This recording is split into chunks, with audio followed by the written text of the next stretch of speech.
Good Day Dakota on KX News. 6:35, welcome back.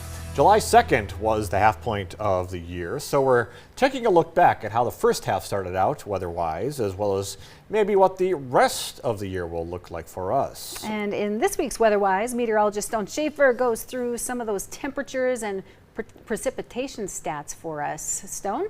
Yeah, so just like last year, I went through and I collected all the temperatures and all the precipitation stats that I could find for this year in both Bismarck and Minot, and collected them into sort of a chart that we can see here. And we'll start off in Bismarck. I looked at all the days that we had in the year and what our temperature ranges were. And well, Bismarck, you've had 31 days in between 70 and 80 degrees, and it's been pretty similar. Only not far behind 29 days at 50 and 60, and 28 and 60 and 70. This is almost the same amount as what we had last year for this time of the year. We look down at our colder temperatures. We actually did have one day below 10 below zero, but above 20 below zero. And then when it comes to those higher temperatures, we've had 3 days already above 90 degrees. And well, that number could jump up by the end of next week. We take a look at Minot. It's very similar, 31 days between 70 and 80 degrees. So exactly the same as Bismarck.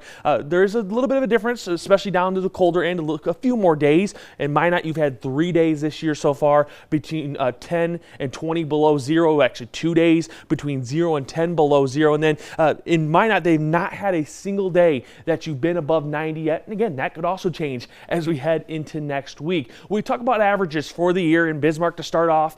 We started the year right at average. January was only 0.1 degree above average for the month. February was a very warm month across the state, where we here in Bismarck were 11.9 degrees above average. But then since then, we've sort of been jumping back and forth. March was below average, April was above average, and then May and June were right at average. Even though it didn't really feel like it, we were at average for most of the month. When we look at our precipitation totals, we started the year off in Bismarck below average, but not by much in January, February. Then in March, we got right back to average. April, we were above average by almost 153%. And then May and June, we got right back to those average marks. When we look at Minot, it is a bit of a different story. Temperatures have been a little bit more variable. We can see we started the year off below average. February was a warm month, 8.5 degrees above average. And then we sort of jumped back and forth. March was below average. April was above average for temperature wise. And then unlike Bismarck, Minot's actually been below average for temperature wise when we got through May and June. So we'll see how the month of July plays out. When we look at precipitation, this is a whole different story than much of the state. Minot, you started the year very dry. January, February, March, far below average. And then for April, we got right back above that average mark. And then for May and June, you've stayed right at that average mark. And we'll see how July and the rest of the year play out, but definitely need some moisture there in the Minot area. When we look at the rest of the year, the Climate Prediction Center does give us outlooks up to 2 years in advance. So I took the ones from August through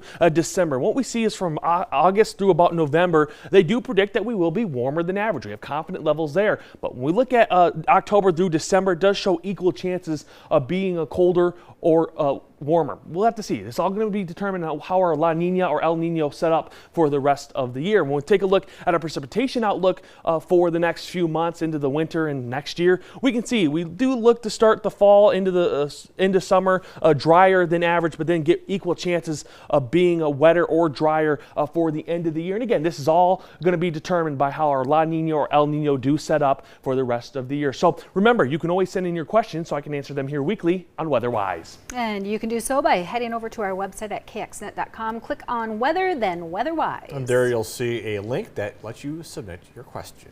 All right, very interesting, and yeah, definitely felt cooler on those months, but oh, yes. I guess it was average.